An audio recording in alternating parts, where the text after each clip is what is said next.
Bom dia a todos. Hoje a gente vai falar de um tema que é meio básico, todo mundo precisa estar afiado com esse tema.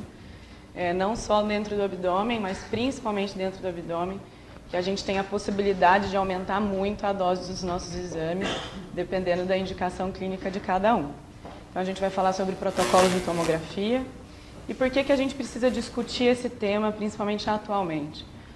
A tomografia ela é responsável hoje em dia por cerca de 49% da radiação na população geral. E isso vem aumentando com a difusão do método pelo mundo, né?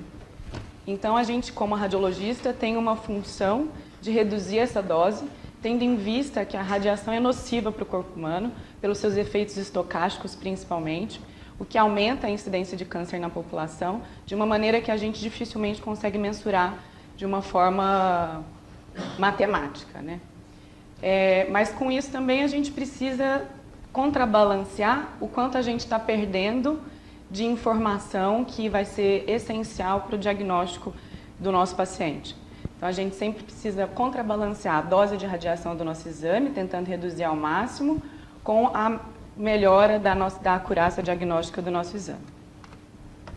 Primeiro a gente precisa então entender como que funciona um tomógrafo, antes da gente começar a pensar em formas de conseguir reduzir a dose do nosso exame. Então esse aqui é um tomógrafo básico, ele tem a mesa que gira na horizontal e esse aqui é o gantry. No gantry a gente tem um tubo de raio-x e fileira de detectores que nos tomógrafos mais atuais pode chegar até 120 fileiras. Junto com isso tem componentes de computadores e tudo mais que vão conseguir fazer algoritmos que vão transformar essa informação que está chegando do tubo de raio-x pela fileira de detectores em imagem. Então, a imagem se forma da interação desses raios-x com os tecidos pelos diferentes números atômicos de cada um deles. Então, vai ser o número atômico de cada estrutura que a gente está analisando que vai definir a densidade daquele componente. Então, no pulmão, por exemplo, a gente tem um predomínio de ar. O ar é preto na tomografia, ele aparece com uma densidade por volta de 1000 a 120. Depois disso, a gente tem a gordura, as partes moles, água, sangue, o osso, que é um pouco mais denso, e o mais denso deles, que é o metal. Esse cara aqui, ele ganhou o Prêmio Nobel de Medicina em 1979 pela invenção da tomografia. E é a partir dele que a gente tem o nome da nossa escala de densidade tomográfica. Então, a densidade tomográfica é dada em escalas Hounsfield. O 1000, como eu já disse, é o mais preto da escala, e o mais 1000 é o mais branco da escala. É uma escala de cinzas. A gente consegue modular essa escala dependendo das estruturas e do objetivo que a gente quer alcançar naquele exame. Então, as estruturas básicas têm densidades girando em torno de menos 1000 a 120 para o ar, a gordura entre menos 100 e menos 60, partes moles, água, sangue entre 0 e 100, e uma particularidade do sangue é que dependendo do quanto ele está coagulado ou do quanto tem de diluição por água ou por outros componentes que por vezes estão junto, ele pode variar muito a sua densidade, entre 30 a 70. E ainda o osso, que gira em torno de 200 a 1000, né? Depende se a gente está falando de osso cortical ou de osso medular. E o metal, que geralmente fica em torno de 500 a 1000. A gente vai adquirir a imagem do nosso paciente com o mesmo tubo de raio-x, com a mesma fileira de detectores e com os mesmos computadores. Só que a partir dessa imagem, a gente vai conseguir avaliar densidades e escalas de cinza completamente diferentes. A gente consegue dar um aspecto particular para aquela imagem que a gente está analisando. A gente consegue isso modulando a largura da janela e o nível da janela. A largura da janela é a extensão da escala de cinza. Então, é o quanto de tons de cinza que eu tenho na minha imagem.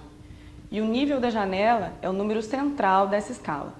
Então, quando eu tenho uma escala como essa, que tem muitos tons de cinza, eles por vezes se sobrepõem na tonalidade e as estruturas têm menos contraste. Ao contrário de uma janela estreita com menos tons de cinza, eu consigo adquirir mais contraste. Esse aqui é um exemplo disso, um exame, uma tomografia de abdômen, mostrando uma lesão hepática, com uma largura de janela de 400 e um centro de 55.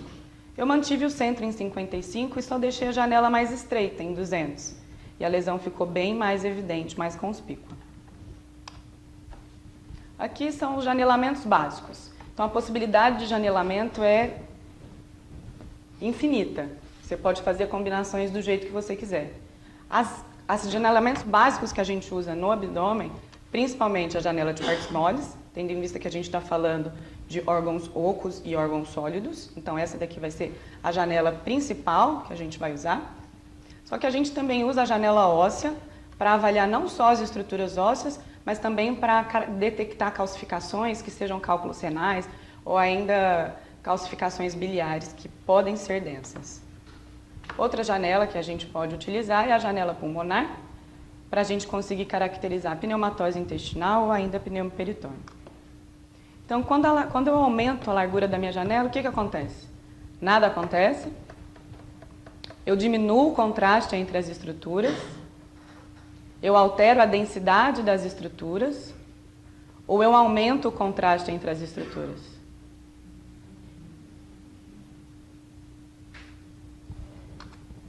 Eu diminuo o contraste entre as estruturas, que é aquilo.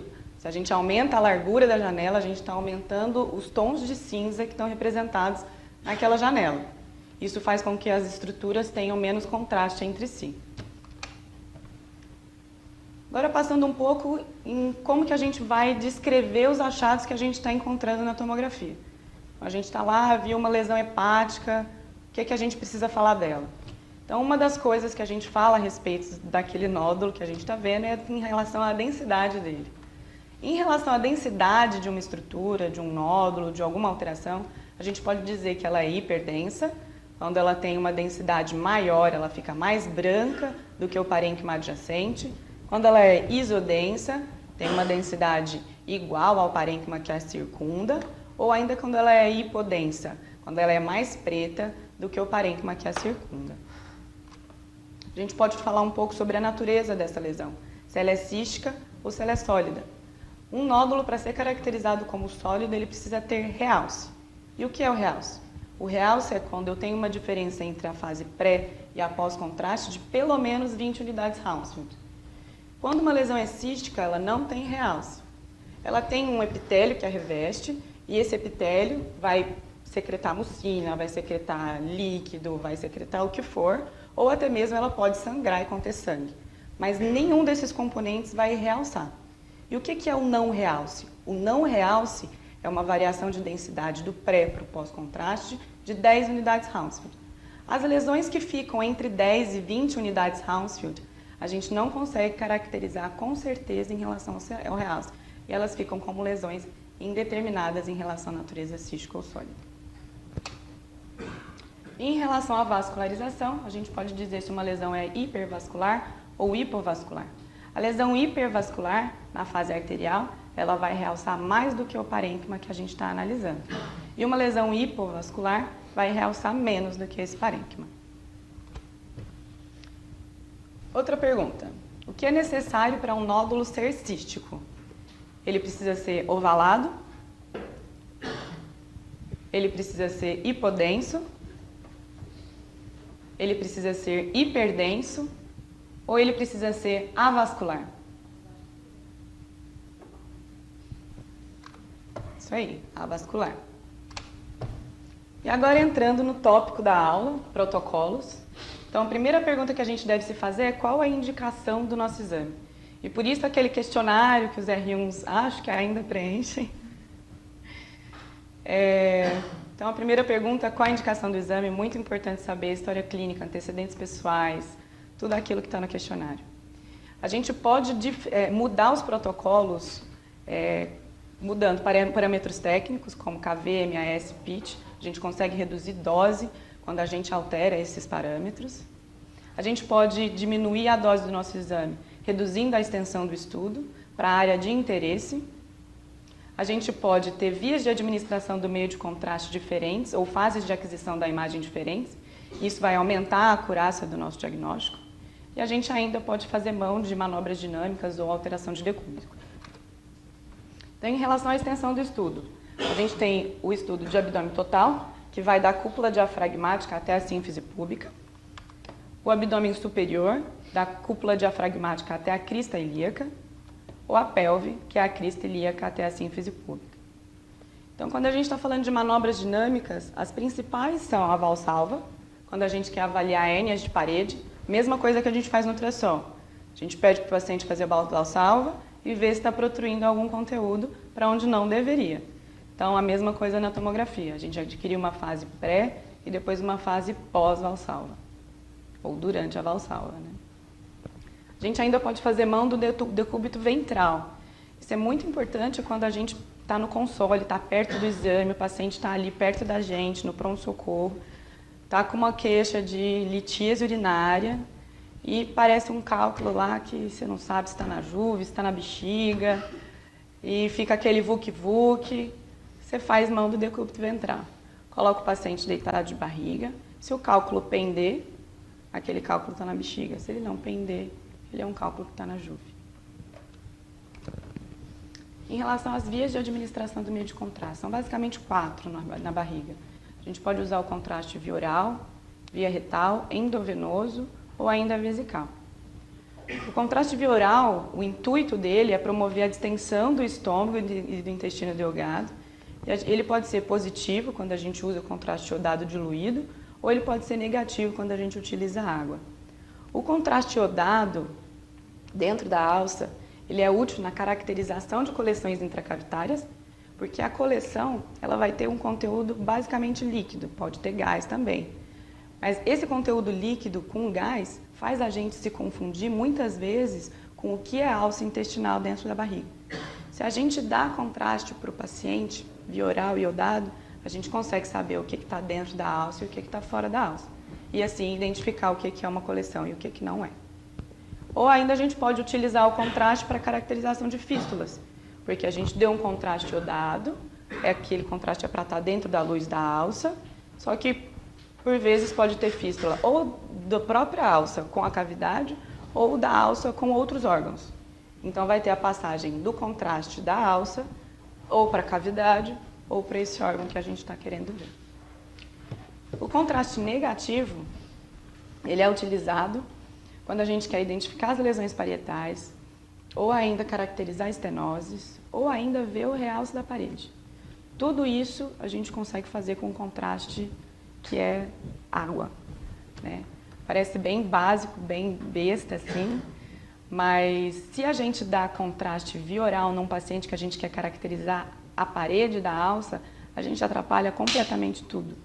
Percebam que nesse exame, que também foi com contraste endovenoso, como este, a gente consegue ver muito bem a parede da alça nesse daqui. A parede está fina, a parede está realçando bem, não tem lesões endoluminais. Nesse caso, a gente não consegue caracterizar muito bem se essa parede está espessada ou não, nem mesmo um realce mucoso dessa parede.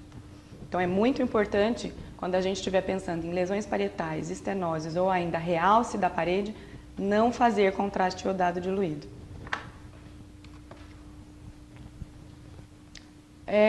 A via retal tem o mesmo intuito da via oral, tá? Então ela vai promover a distensão, só que agora vai promover a distensão do cólon e do reto. E os mesmos objetivos também.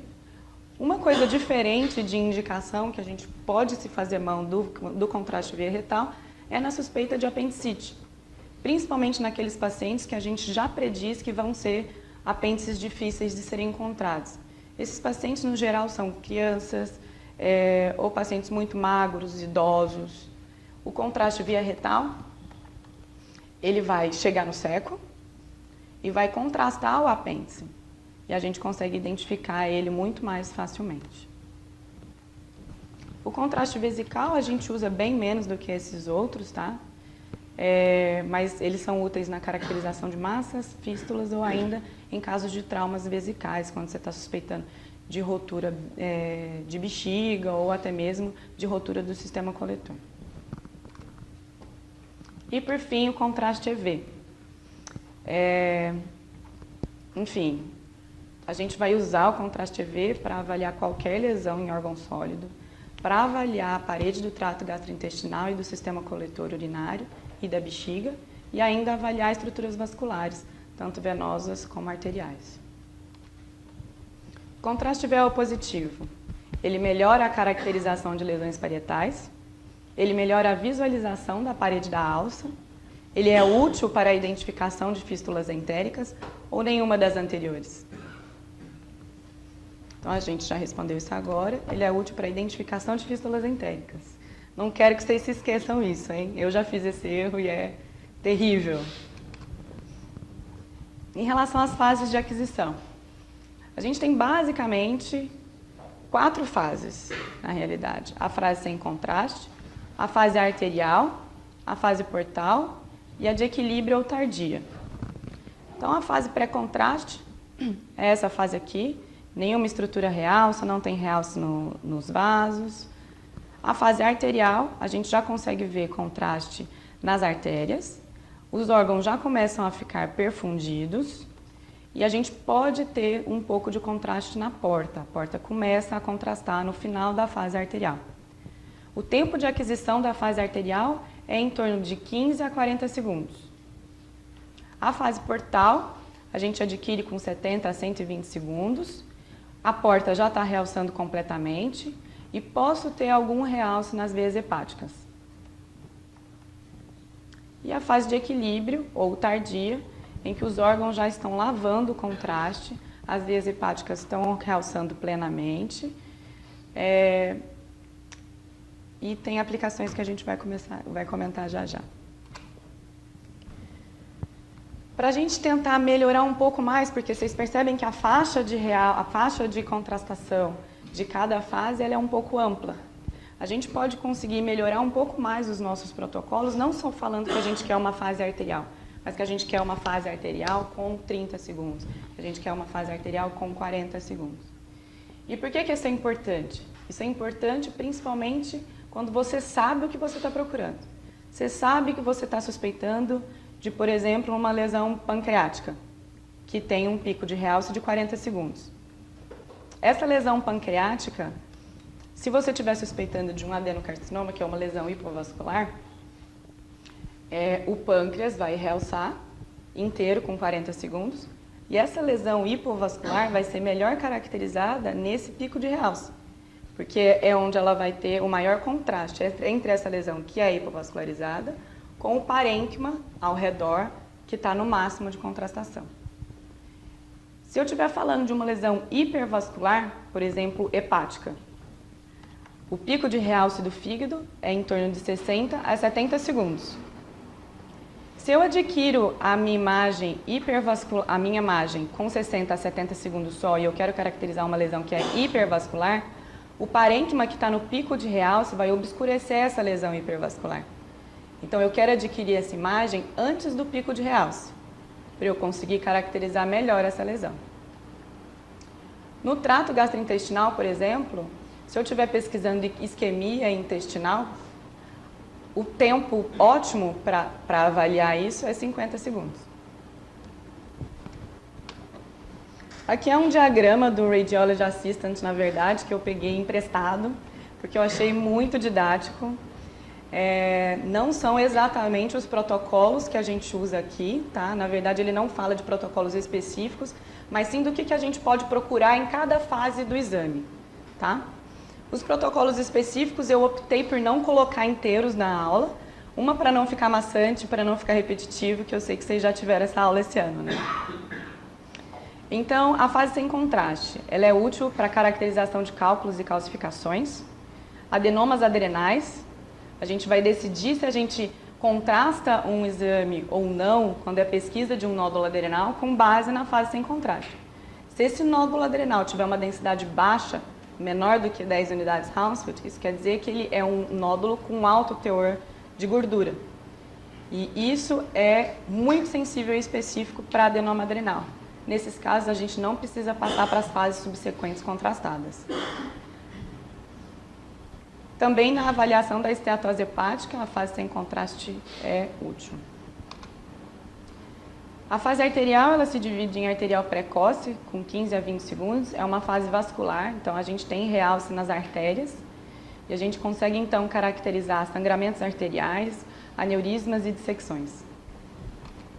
A fase arterial tardia é com 30 a 40 segundos. Os órgãos já começaram a ficar perfundidos. O pico de realce está no baço, no pâncreas. O intestino, que a gente viu que é mais para 50 segundos, mas está incluído aqui já. E o córtex renal. O fígado não contrastou muito bem ainda. Então, lesões hipervasculares no fígado são bem vistas. Lesões hipovasculares pancreáticas, como a gente já exemplificou. E ainda isquemia intestinal. Essas são as principais indicações. A fase portal, com 70 a 80 segundos. Então, a gente tem realce já, contraste nas veias hepáticas um pouquinho. A porta contrasta completamente. O parênquima renal já está ficando um pouco mais homogêneo. O fígado está realçando no seu pico. Nessa fase, a gente consegue caracterizar muito bem as lesões hipovasculares hepáticas. O pico de realce vai contrastar com a lesão que é hipovascular. A fase nefrogênica, ela está dentro da fase portal, né? Ela é um portal um pouco mais tardio, com 80 a 120 segundos, e é o pico de realce do parênquima renal. Então, a medula e o córtex renal ficam contrastando homogeneamente. Essa fase ela é útil para a caracterização de carcinomas de células renais. Mas quando a gente está falando de carcinoma de células renais, a gente sabe que a maioria dos carcinomas de células renais são carcinomas de células claras, que são, na realidade, tumores hipervasculares e que também são muito bem caracterizados em fases arteriais. Fase de equilíbrio, com 3 a 5 minutos, ou ainda aqui representada também a fase tardia, com mais de 5 minutos. Na fase tardia, ou até mesmo na fase de equilíbrio, eu já comecei a contrastar um pouquinho dos cálices renais, e a partir que o tempo vai passando, esse contraste vai preenchendo a pelve, o ureter inteiro e até mesmo a bexiga. Essa fase é útil na caracterização de lesões que surgem do urotélio. Essas células são chamadas de células transicionais, essas células que revestem o urotélio. E por isso a gente consegue caracterizar bem o carcinoma de células transicionais. Eles vão aparecer como falhas de enchimento no sistema coletor. Outra indicação da fase de equilíbrio é na caracterização de colangiocarcinomas ou ainda metástases hepáticas. Isso porque o colangiocarcinoma e algumas metástases hepáticas têm um tecido fibrótico que vai continuar realçando mesmo em fases mais tardias, enquanto o parênquima hepático já começou a lavar.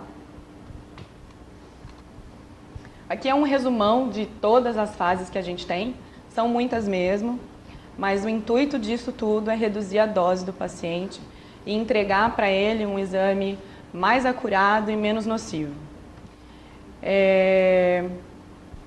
Esse trabalho foi tema da monografia do Ricardo e essa tabela veio desse trabalho. Nesse trabalho ele conseguiu mostrar que com esse protocolo todo enxuto e todo bem desenhado, a gente consegue reduzir cerca de 25% da dose ao paciente. Então é uma redução considerável. Em relação ao preparo, falar pouca coisa, acho que em relação à contraindicação de contraste e tudo mais, vocês já tiveram no curso inicial, né? Então vou falar de um tema que está surgindo mais recentemente, que é em relação ao jejum, se ele é necessário ou não. Hoje em dia, a indicação vigente oficial do departamento é que todo exame contrastado, a gente precisa de 4 horas de jejum. Mas eu vou dar para vocês alguns motivos do porquê não fazer esse jejum. Então, essa indicação do jejum, ela vem do nosso medo do paciente broncoaspirar enquanto deitado na mesa do exame. Quando a gente usava contrastes iodados iônicos, a taxa de vômitos dentre esses pacientes chegava a cerca de 2%. Mas hoje em dia, os contrastes iodados não iônicos são muito mais usados, são amplamente usados. Aqui no nosso serviço, a gente só faz uso do contraste iodado não iônico endovenoso. E por isso, talvez essa indicação em relação ao vômito já não seja mais tão verdadeira. Não tem nenhum caso relatado na literatura de pneumonia por aspirativa relacionada ao uso de contraste. E esse estudo mais recente que eu falei para vocês, que foi publicado em 2018, foi realizado com 3.000 pacientes. Todos eles eram pacientes oncológicos, tinham várias comorbidades, mas não foi vista nenhum número de reações adversas diferentes entre os pacientes que usaram os pacientes que fizeram jejum, daqueles que não fizeram jejum, não mostrando então um motivo para se fazer o jejum de 4 horas, que pode aumentar não só tempo de espera do paciente, mas aumentar taxa de desidratação, hipoglicemia, desconforto e tudo mais. E alguns preparos específicos, que a gente faz pouco, mas que acho que todo mundo precisa ter uma noção de como é feito. A Enter-OTC, ela é um estudo do trato, do intestino delgado, principalmente, né? Ela tem a sua principal indicação na doença inflamatória intestinal. A gente pede um jejum de 3 a 4 horas para fazer o exame, muito mais indicada não só pelo contraste EV que a gente vai injetar no paciente, mas para não ter resíduo de alimento no estômago e no intestino proximal. A gente faz a distensão com polietileno glicol, que é o Moving Lax diluído em água. Esse paciente ingere esse Moving Lax 1 a 2 horas antes do exame. E a gente faz o contraste EV também, iodado. O polietileno glicol, ele é um ele é um laxante osmótico, né? Então, muito além da água que o paciente está ingerindo, nesse 1,5 litro, 2 litros que ele toma, o próprio laxante vai conseguir tirar da alça a água e essa água vai conseguir distender bastante a alça. A colono-TC tem preparos variados para colono-TC, cada serviço faz de um jeito, mas coisas que são meio básicas para colono é que a dieta líquida ela é solicitada cerca de 24 horas antes do exame, uma dieta pobre em resíduos. Os laxantes podem ou não ser usados, os métodos menos catárticos estão sendo mais introduzidos recentemente, para inclusive aumentar a aceitação dos pacientes. Os pacientes ingerem um contraste VO também, para conseguir marcar as fezes e conseguir diferenciar o que é um pólipo verdadeiro de o que é um conteúdo fecal. E antes do exame, a gente promove a distensão do cólon com uma sondinha retal mesmo. E a indicação principal é no rastreamento da neoplasia de cólon. Tá? Ela entra na substituição da colonoscopia tradicional, que a gente já conhece. Então, uma coisa que eu quero que vocês saiam daqui em mente é que a gente usa radiação ionizante. Dentro da radiologia, na verdade, considerando radiação, a tomografia, ela é um método que veio para benefício do paciente, melhorou a medicina em termos diagnósticos, mas vem com esse contraponto de que aumenta a radiação para o paciente. Então, a gente tem sempre que buscar ativamente reduzir a dose do exame. E para conseguir fazer isso, a gente tem que saber a hipótese diagnóstica. Ela é crucial para a escolha do protocolo. Só isso. Obrigada.